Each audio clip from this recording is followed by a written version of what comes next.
Assalamualaikum warahmatullahi wabarakatuh. Perkenalkan, nama saya Anissa Banawati dari kelas 11 akuntansi. Pada kesempatan kali ini, saya akan mempresentasikan praktik kerja lapangan saya. Bab 1, pendahuluan. Yang pertama, latar belakang praktik kerja lapangan. Yang kedua, tujuan praktik kerja lapangan. Yang ketiga, manfaat praktik kerja lapangan. Yang keempat, waktu dan tempat pelaksanaan praktik kerja lapangan. Latar belakang praktik kerja lapangan. Untuk menciptakan tenaga kerja yang unggul dan memiliki kemampuan serta keahlian yang mumpuni, SMK Pasimplus sebagai salah satu sekolah yang ada di Sukabumi berusaha membentuk dan melatih lulusan-lulusan yang ada untuk siap terjun ke dunia kerja. Kegiatan ini dapat menambah pengalaman siswa-siswi khususnya di jurusan akuntansi keuangan dan lembaga, dan memberikan wawasan mendalam terkait dunia kerja sebelum lulusan di bangku SMK kelak. Dengan semua ilmu yang didapatkan selama PKL, akan membuat siswa-siswi menjadi lebih baik karena pengalaman dan kepercayaan diri untuk memasuki dunia kerja telah diperoleh. Pada kegiatan PKL ini, mendapatkan kesempatan untuk melakukan PKL di Bank BPR Supra Cisaat. Selanjutnya, tujuan praktek kerja lapangan. Yang ke-1, menghasilkan tenaga kerja yang memiliki keahlian profesional dengan tingkat pengetahuan dan etos kerja yang sesuai dengan tuntunan lapangan kerja. Yang kedua, memperkokoh link match antara dunia pendidikan dengan dunia kerja. Yang ketiga, meningkatkan efisiensi proses pendidikan dan pelatihan-pelatihan tenaga kerja yang berkualitas profesional. Yang keempat, memberikan pengakuan dan penghargaan terhadap pengalaman kerja sebagai bagian proses pendidikan. Yang kelima, siswa dapat meningkatkan rasa percaya dirinya dalam memecahkan berbagai masalah atau kesulitan yang ditemuinya. Yang keenam, untuk merealisasikan pengetahuan yang didapat dari sekolah dengan pekerjaan yang sebenarnya di perusahaan. Yang ketujuh, memperluas pendalaman dan wawasan siswa terhadap jenis-jenis pekerjaan terkait yang ada di bidang bersangkutan dan tempat praktik dengan segala persyaratan. Selanjutnya, manfaat praktik kerja lapangan. 1. Keahlian profesional yang diperoleh dari praktik kerja lapangan dapat meningkatkan rasa percaya diri yang selanjutnya akan mendorong untuk meningkatkan keahlian profesional pada tingkat yang lebih tinggi. 2. Waktu tempuh untuk mencapai keahlian profesional menjadi lebih singkat. Setelah lulus sekolah dengan praktik kerja lapangan, tidak memerlukan lagi waktu latihan lanjutan untuk mencapai tingkat keahlian siap pakai. 3. Melatih disiplin, tanggung jawab, inisiatif, kreativitas, motivasi kerja, kerjasama, tingkah laku, emosi, dan etika. Selanjutnya, waktu dan tempat pelaksanaan praktik kerja lapangan. Pelaksanaan praktik kerja lapangan dilaksanakan mulai pada tanggal 3 April sampai 25 Juni 2021 di SMK Pasimplus beralamat di Jalan Prana, Cikole, Kecamatan Cikole, Kota Sukabumi, Jawa Barat, 43113. Berikut tabel hari kerja dan jam kerja.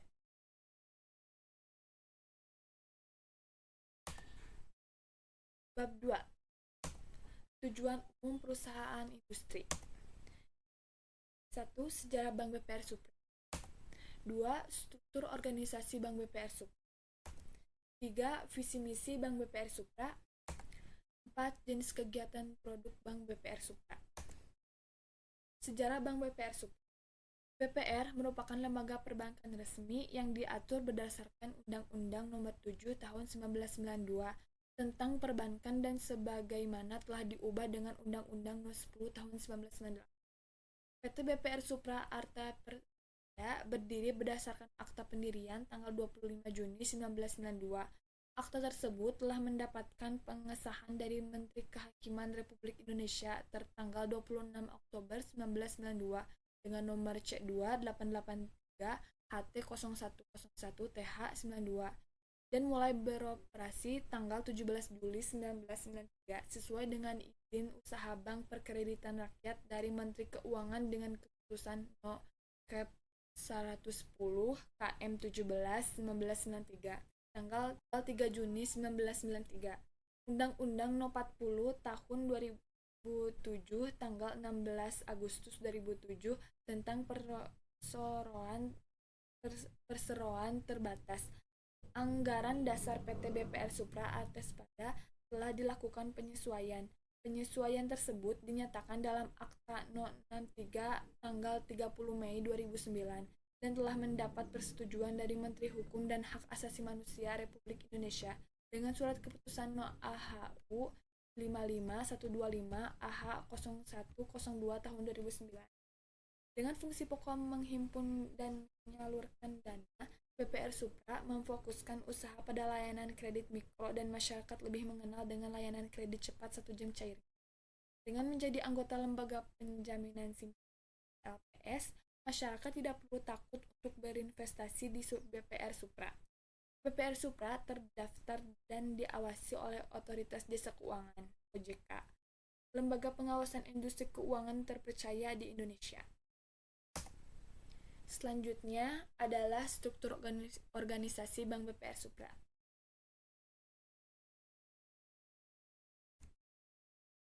Visi misi Bank BPR Supra. Visi: menjadi BPR terbaik dan terpercaya di Jawa Barat dalam melayani kebutuhan ekonomi masyarakat yang berbasis teknologi.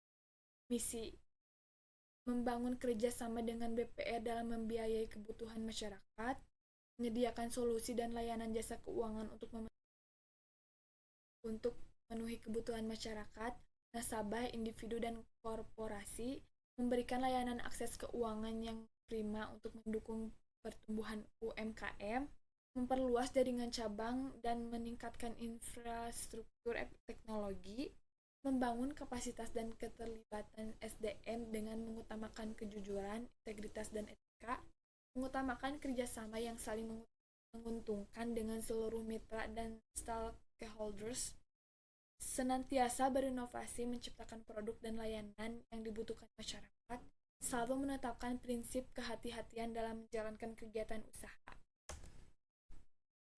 Selanjutnya, jenis kegiatan Bank BPR Supra. Yang ke-1, simpanan. A. Deposito super. Simpanan berjangkau untuk berinvestasi. B. Simpanan. Produk penghimpun dana pihak ketiga yang dimiliki oleh BPR Supra, penarikannya dapat dilakukan dengan menggunakan kwitansi. C. Simpanan pelajar. Simpanan pelajar, tujuan produk ini untuk meningkatkan pengenalan dan pemahaman kepada siswa. D. Tabungan berjangka, Bungjaka, adalah tabungan yang dikhususkan bagi perorangan dengan setoran yang ditentukan. E. Tabungan supradana, bebas biaya administrasi bulanan, simpan pinjam oleh LPS, fasilitas ATM, fasilitas mobile banking, internet banking, terdapat fasilitas USSD. F. Tabunganku, adalah tabungan untuk perorangan dengan persyaratan mudah dan ringan. Yang kedua, pinjaman. A. Untuk melaksanakan ibadah haji. B. Kredit 1 jam cair. Produk andalan BPR Supra berupa penyaluran dana kepada masyarakat dalam bentuk pinjaman dengan jaminan PKB kendaraan. C. Kredit untuk pegawai. Sistem angsuran akan menjadi lebih mudah karena akan terdapat auto-debit pada saat penerimaan gaji. D. Kredit TNI atau Polri, untuk memenuhi berbagai keperluan anggota TNI dan Polri. E. Linked BPR, untuk mempercepat bisnis plan. F. Pembiayaan umroh, untuk pembiayaan ibadah umroh.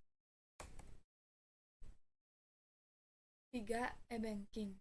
A. ATM bersama, salah satu jaringan ATM antar bank di Indonesia.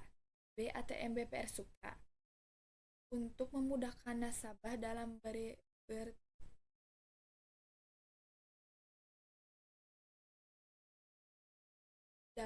bertransaksi tarik tunai. C. Biaya dan limit transaksi, untuk mengakomodasi biaya bagi nasabahnya. D. IB Supra, BPR Supra menawarkan layanan internet banking, registrasi dan aktivitas. Untuk dapat menikmati layanan mobile banking dan internet banking Supra. Supra untuk melakukan transaksi perbankan dan payment point. USSD Supra Ponsel Bank. Melakukan transaksi perbankan kapanpun dan dimanapun secara mudah dan aman.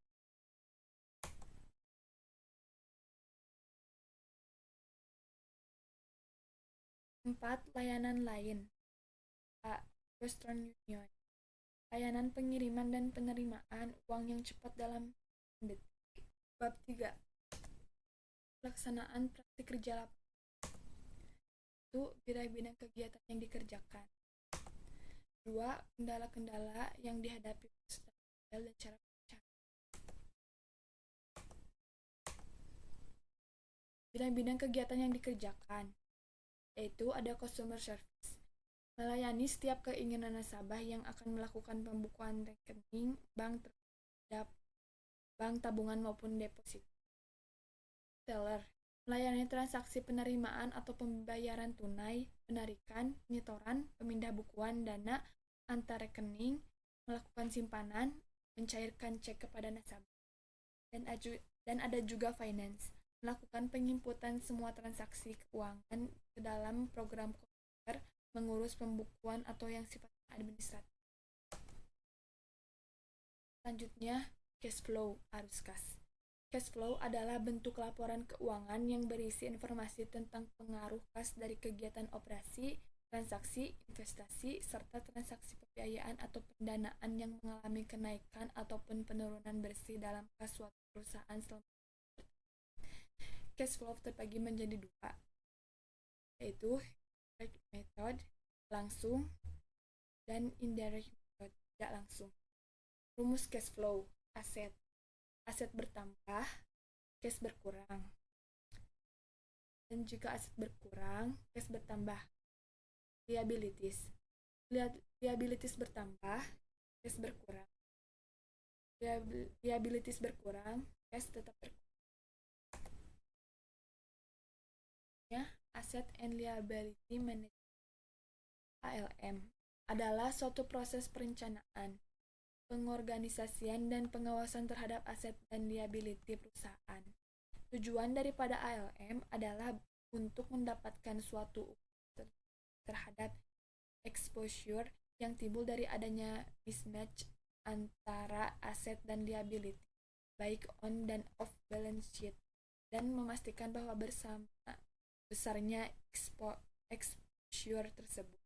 Fungsi utama ALM adalah mengelola risiko likuiditas, mengelola risiko nilai tukar, mengelola risiko investasi dan pendapatan. Selanjutnya, pendanaan bank syariah. Bank syariah adalah bank yang menjalankan kegiatan usaha berdasarkan prinsip syariah atau prinsip hukum Islam yang diatur dalam Fatwa Majelis Ulama Indonesia. Pinjaman bank syariah. Tiga prinsip syariah yang biasa digunakan. A. Akad murabah. Akad murabah adalah menggunakan prinsip jual beli. B. Akad ijarah. Akad ijarah merupakan prinsip sewa menyewa dengan status kepemilikan yang berubah. C. Akad musyarakah. Akad musyarakah sistem ini membuat bank dan nasabah memiliki peran sama yang menaruh modal dalam membeli sebuah bank. Pendanaan bank syariah. 1. Tabungan wadiah. Tabungan wadiah adalah tabungan dalam mata uang rupiah berdasarkan prinsip wadiah yadaman, yang penarikan dan setorannya dilakukan setiap saat selama jam kas dibuka dan dibuka di kantor mandiri syariah. 2. Tabungan mudharabah. Tabungan mudharabah, dana yang disimpan di bank syariah itu disebut sebagai bentuk investasi karena nasabah memperoleh keuntungan nisbah atau bagi hasil. 3. Deposito mudharabah adalah produk simpanan dari lembaga keuangan syariah dalam jangka waktu tertentu dengan menggunakan prinsip bagi hasil atau mudharabah mutlaqah. 4. Giro wadiah. Giro wadiah adalah giro yang dijalankan berdasarkan akad wadiah. Ini titipan murni yang setiap saat dapat diambil jika pemiliknya menghendaki.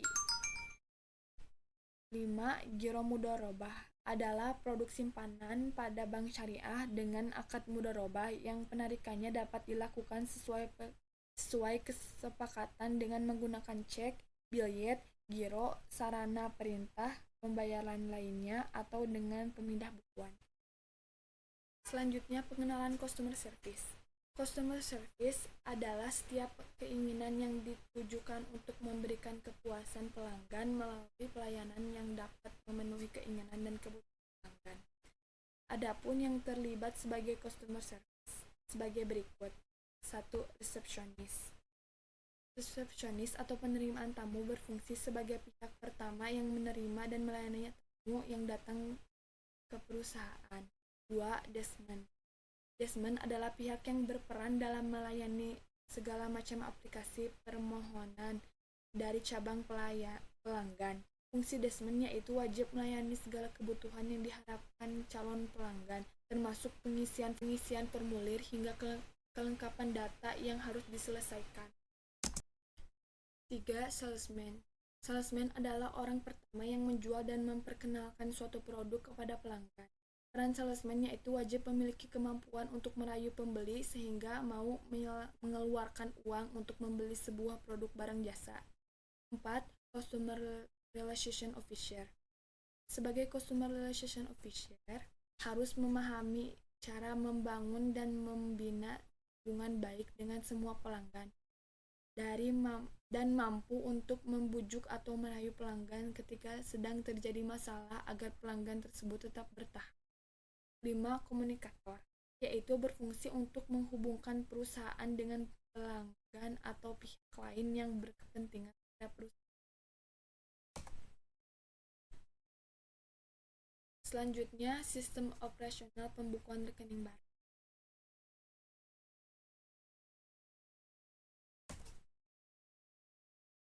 Selanjutnya, soft skill. Soft skill didefinisikan sebagai kepribadian seseorang untuk mengembangkan hubungan kemanusiaan. Soft skill membuat beberapa aspek antara berorientasi pada pencapaian, mempunyai inisiatif, kemampuan memimpin, percaya diri, fleksibel, berorientasi pada pelayanan, kemampuan membangun tim, dan sebagainya. 23 atribut soft skill. 1. Inisiatif. 2. Etika integratis. 3. Berpikir kritis. 4. Kemampuan belajar. 5. Komitmen. 6. Motivasi. 7. Bersemangat. 8. Dapat diandalkan. 9. Komunikasi lisan. 10. Kreatif. 11. Kemampuan analisis. 12. Dapat mengatasi stres. 13. Manajemen diri. 14. Dapat menyelesaikan persoalan. 15. Dapat meringkas. 16. Berkooperasi, kerjasama. 17. Fleksibel. 18. Kerja dalam tim. 19. Mandiri. 20. Mendengarkan. 21. Berorientasi logis. 22. Tangguh. 23. Manajemen. Selanjutnya, karakter building. Membangun karakter. Karakter building adalah suatu proses atau usaha yang dilakukan untuk membina, memperbaiki, dan membuat tabiat, watak, sifat kejiwaan, akhlak, insan manusia sehingga menunjukkan prestasi dan tujuan karakter building adalah mewujudkan idealisme atau cita-cita karakter di manusia seutuhnya, memiliki kualitas cerdas dan baik. Manfaat dari karakter building adalah menjadikan pribadi yang disiplin, jujur, dan inisiatif. Selanjutnya, kredit. Kredit dari bahasa Yunani credere, yang artinya kepercayaan. Unsur-unsur kredit: A. Kepercayaan. B. Jangka waktu. C. Risiko. D. Balas jasa. Jenis-jenis kredit: A. Jaminan. B. Identitas. C. Kondisi ekonomi. D. Modal. E. Berdasarkan waktu. F. Berdasarkan skema. G. Karakter. H. Kapasitas. Cara menyelesaikan kredit macet: A. Penjadwalan kembali, rescheduling. Penjadwalan kembali. Cara ini dilakukan dengan menyesuaikan tenor pinjaman antar Anda agar bisa kembali mencicil pembayaran kredit. Pihak bank akan memperpanjang tenor pinjaman dari debitur yang mengalami kredit. Hal ini dilakukan agar angsuran yang harus dibayar bisa semakin ringan. Perpanjang tenor juga disesuaikan dengan kemampuan pembayaran debitur. B. Persyaratan kembali restrukturing. Syarat peminjaman yang mencakup perubahan Cara kedua adalah dengan restrukturing atau mengubah syarat-syarat peminjaman yang mencakup perubahan jadwal pembayaran, jangka waktu, dan persyaratan lainnya. Persyaratan kembali ini bisa dilakukan dengan syarat tidak mengubah maksimal plafon kredit. C. Penataan kembali reconditioning. Syarat ketiga adalah dengan penataan kembali, yaitu upaya pihak bank mengubah kondisi kredit untuk meringankan tanggung jawab debitur yang terlibat kredit macet.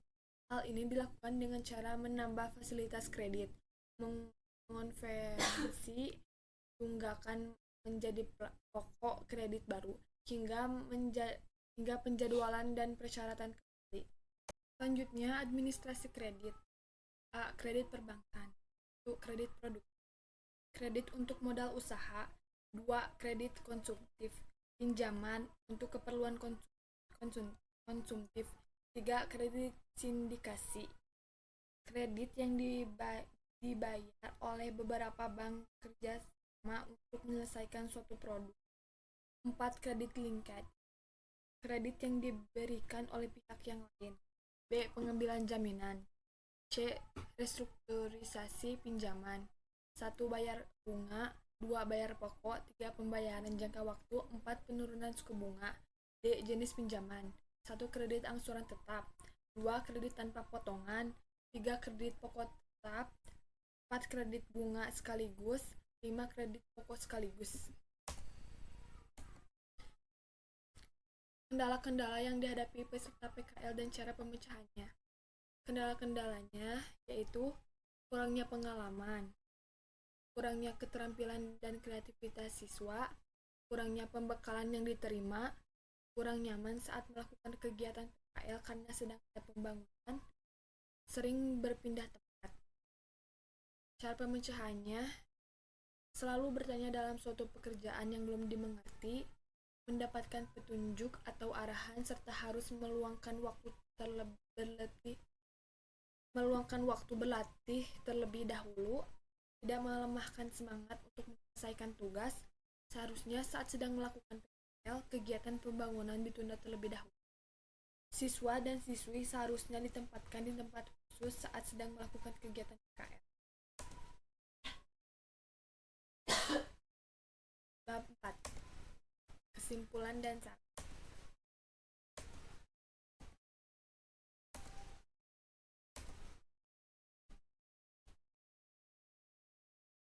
Kesimpulan. Kegiatan praktek kerja industri Prakerin merupakan program nasional yang sangat bermanfaat bagi siswa-siswi sekolah menengah kejuruan guna menyelaraskan pendidikan sekolah dan dunia kerja sehingga terdapat tenaga kerja yang handal dan profesional. Adapun manfaat yang dapat penulis simpulkan antara lain: 1. Sebagai pengenalan awal terhadap dunia kerja. 2. Sebagai sarana untuk memperluas pengetahuan dan penambah pengalaman. 3. Sebagai sarana untuk menerapkan pendidikan yang diterima di sekolah. Saran kepada pihak sekolah. Pembimbing sekolah seharusnya memperhatikan peserta prakerin yang dibimbingnya, terutama dalam hal komunikasi. Kepada pihak perusahaan, sebaiknya pembimbing industri memahami serta memperhatikan kekurangan atau kelemahan siswa-siswi peserta PKL. Diharapkan perusahaan lebih proaktif dalam membimbing agar siswa PKL lebih berwawasan, berkualitas, dan berkemampuan yang lebih sebelum menghadapi dunia kerja agar lebih aktif melaksanakan PKL. Berikut adalah dokumentasi.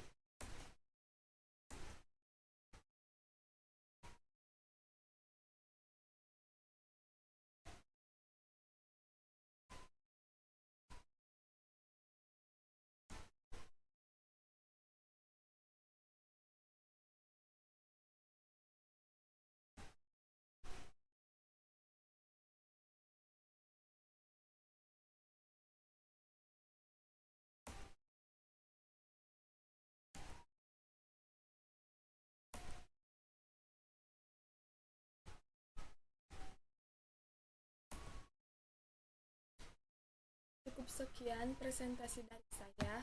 Assalamualaikum warahmatullahi wabarakatuh.